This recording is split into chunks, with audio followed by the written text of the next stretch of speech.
Hello friends, आपका स्वागत है हमारे यूट्यूब चैनल अष्ट दिग्गज एकेडमी में। जैसा कि आप फलन के बारे में पहले से ही जानते होंगे कि कोई भी अगर समीकरण y बराबर अगर f के रूप में दिया गया है तो वो फलन कहलाता है। लेकिन हम इसी क्रम में इसके बारे में कुछ ज़्यादा जानेंगे और उसके लिए हम इंटरमीडिएट की पहले चैप्टर मैथ में पढ़ेंगे संबंध एवं फलन। तो जानते हैं संबंध एवं फलन क्या होता है। जैसा कि व्यवहारिक भाषा में ही जानते हैं संबंध क्या होता है। जैसे संबंध पिता का पुत्र से, पुत्र का पिता से, भाई का बहन से, बहन का भाई से, ठीक उसी प्रकार गणित की भाषा में हम संबंध को ही इसी क्रम में पढ़ते हैं। तो आइए जानते हैं संबंध क्या होता है। आप पिछली कक्षा में पढ़ गया है सेट क्या होता है। समुच्चय जिसको बोलते हैं समुच्चय, इसका अंग्रेजी रूपांतर है सेट। तो friend, set is the collection of things. जो सेट है, जो समुच्चय है, वो है वस्तुओं का संग्रह। आप कहीं भी दुकान पर जाते होंगे कपड़ों की, तो वहाँ पर लिखा होता है जीन्स कलेक्शन। वहाँ पर बहुत सारी जीन्स हैं, इसीलिए ठीक उसी प्रकार गणित की भाषा में हम संख्याओं का समुच्चय पढ़ते हैं, यानी कि संख्याओं का संग्रह। तो समुच्चय के ही एक विस्तारित रूप में हम संबंध एवं फलन में समुच्चय का ही प्रयोग करते हैं। तो आइए जानते हैं संबंध एवं फलन क्या होते हैं। तो सबसे पहले हमारे पास है सेट ए।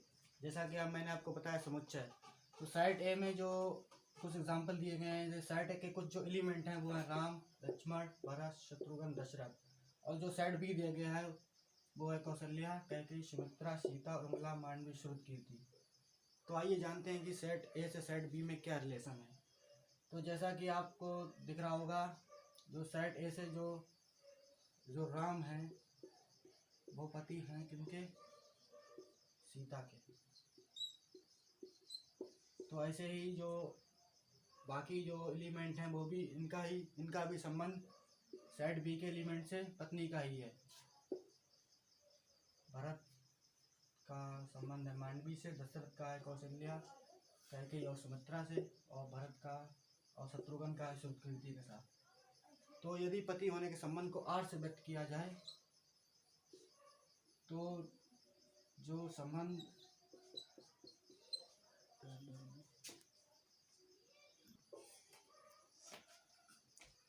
तो फ्रेंड्स, हम जानेंगे कि संबंधों की संख्या कैसे ज्ञात करते हैं।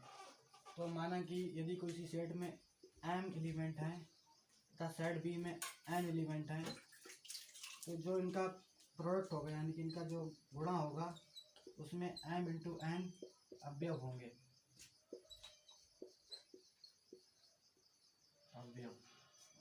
माना कि यदि सेट ए में 4 अवयव हैं, सेट बी में 3 अवयव हैं, तो इनके जो गुणा होगा, उनके जो प्रोडक्ट में एलिमेंट होंगे 4 इंटू 3 यानी कि 12।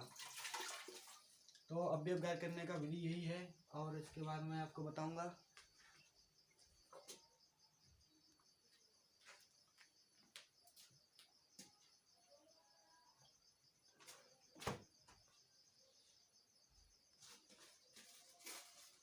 फ्रेंड्स, जो रिलेशन आर होता है वो सबसेट होता है ए इंटू बी का। यदि हम सेट ए और सेट बी का गुणा कराएं तो जो हमारे पास परिणाम आएगा, तो जो रिलेशन होता है वो ए इंटू बी का ही सबसेट होता है, यानी कि इसी का ही पार्ट होता है। एग्जाम्पल के थ्रू इसको समझेंगे।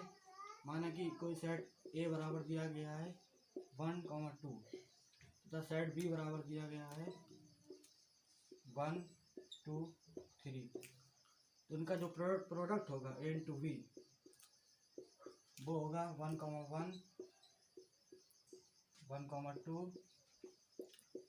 1,3, 2,1, 2,2, 2,3।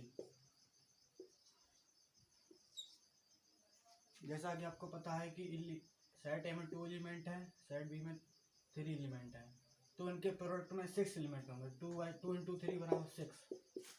देखिए, गिन सकते हैं आप, 1, 2, 3, 4, 5, 6।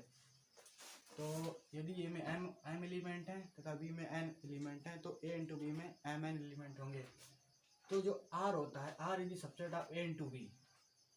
माना कि कोई रिलेशन हम बनाते हैं, r1 इज इक्वल टू 1,1 बनाते हैं या 2,2 बनाते हैं, तो ये जो रिलेशन है, ये जो रिलेशन बना है R1, ये आपको A इंटू बी में मिल जाएगा। देखना 1,1, ये देखिए 2,2, ये देखिए। तो इसीलिए मैंने कहा है R is the subset of A into V। तो जो R होता है वो A इंटू V के उपसमुच्चय होता है। फ्रेंड्स, यदि अगर कोई आपसे ये पूछ दे कि संबंधों की संख्या कैसे ज्ञात करते हैं, तो उसका एक फार्मूला होता है, संबंधों की कुल संख्या बराबर, उसका जो फार्मूला होता है वो है फ्रेंड्स 2 की पावर mn। इससे आप संबंधों की संख्या या उपसमुच्चयों की संख्या ज्ञात कर सकते हैं, क्योंकि दोस्तों जो उपसमुच्चय होते हैं वही संबंध होते हैं। स्वतुल्य क्या होता है? स्वतुल्य का शाब्दिक अर्थ है स्वयं से तुलना करना। यदि कोई फलन a, a belongs to R, जहाँ a बिलोंग्स टू a, यदि हमें a का प्रतिबिंब यानी कि a का इमेज अगर हमें मिल जाए तो हम कहेंगे कि वो संबंध स्वतुल्य है। फ्रेंड्स, एग्जाम्पल के जरिए समझेंगे कि स्वतुल्य क्या है। माना कि कोई सेट दिया गया A, जिसमें 1, 2, 3 ये दिए गए हैं, उससे कोई हम संबंध बना रहे हैं R, जिसमें दिया गया 1, 1, 2, 2, 3, 3, 1, 3। यदि हमें जैसा कि नियम है स्वतुल्य का 1a, a belongs to R where a belongs to A, यानी कि हमें अगर कोई एलिमेंट दिया गया तो हमें उसका प्रतिबिंब भी मिलना चाहिए। जैसा कि संबंध में देखते हैं 1, 1, यदि कोई सेट का एलिमेंट 1 का भी हमें प्रतिबिंब मिल गया है 1, तो और 2 का भी 2, 2 इसकी भी इमेज मिल गई है, 3, 3 इसकी भी, यानी कि दिया संबंध स्वतुल्य है। फ्रेंड्स, तो इसका बताने का मतलब ये है कि यदि हमें किसी सेट में दिए गए एलिमेंटों की अगर हमें उसकी इमेज मिल जाती है सारे एलिमेंटों की, तो हम कहेंगे कि वो संबंध स्वतुल्य है। अन्यथा अगर ऐसी स्थिति नहीं है तो हम कहेंगे वो संबंध स्वतुल्य नहीं है। फ्रेंड्स, स्वतुल्य के बाद हम समझेंगे सम्मित। सम्मित का मतलब है आपस में मिलना। यदि एक एलिमेंट दूसरे की हेल्प करता है तो दूसरा भी फर्स्ट की हेल्प करता है, तो हम कहेंगे वो सम्मित है। जैसे यदि a, b belongs to R तथा b, a belongs to R where a, b belongs to A। Friends, इसका मतलब है यदि a, b है तो हमें इसका ठीक उल्टा b, a भी मिलना चाहिए, और a, b जो हैं वो समुच्चय A में मिलने चाहिए। तो इसका हम एग्जांपल समझेंगे इसका। फ्रेंड, जैसा कि एक सेट दिया गया हमें A1, इसके एलिमेंट हैं 1, 2, 3, 4। तो दोस्तों इसका संबंध जो दिया गया है वो है 1, 2, 2, 1, 2, 3, 3, 2। दोस्तों अगर हमें इसके जो संबंधों का इसका ठीक उल्टा मिल जाता है तो हम कहेंगे कि सम्मित है। 1, 2 तो इसका क्या उल्टा है देखेंगे, 2, 1 है। अब इसी में ये 2 एलिमेंट लिए गए 2, 3, तो 3, 2 भी हमें मिल गया है, तो हम कहेंगे ये जो संबंध है दोस्तों वो है हमारा सम्मित। अदरवाइज अगर ऐसा नहीं होता है तो हम कहेंगे कि ये सम्मित नहीं है।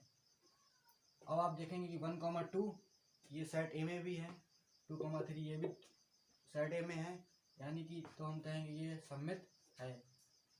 यानी कि अगर 1 ने 2 की हेल्प की तो 2 ने 1 की हेल्प की, 2 ने 3 की हेल्प की तो 3 ने 2 की हेल्प की। यदि हमें इसका ठीक उल्टा मिल जाता है तो हम कहेंगे वो सम्मित है।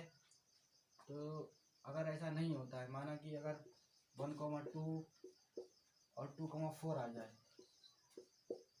ये एक संबंध दिया गया है, इसको मान लेते हैं R2। तो 1, 2 होना क्या चाहिए था दोस्तों, 2, 1, लेकिन 2, 4 हो गया, यानी कि ये सम्मित नहीं है, क्योंकि 1 ने तो 2 की हेल्प की है लेकिन 2 ने 1 की हेल्प नहीं की। सम्मित का रूल होता है कि हमें उसका ठीक उल्टा मिलना चाहिए। अगर 1, 4 है तो 4, 1 भी मिलना चाहिए। अगर ऐसा नहीं होता है तो वो सम्मित नहीं होगा। दोस्तों इसके बाद हम पढ़ेंगे संक्रामक। A, B belongs to R, B, C belongs to R, A, C belongs to R। दोस्तों इसका रूल है जो A, B, यदि हम A से B से पहुंच रहे हैं तथा B से C में पहुंच रहे हैं, फिर डायरेक्ट A से B, B से C, फिर डायरेक्ट अगर हम A से C पे पहुंच रहे हैं तो हम वो कहेंगे कि वो संबंध संक्रामक है। इसका एग्जाम्पल हम समझेंगे।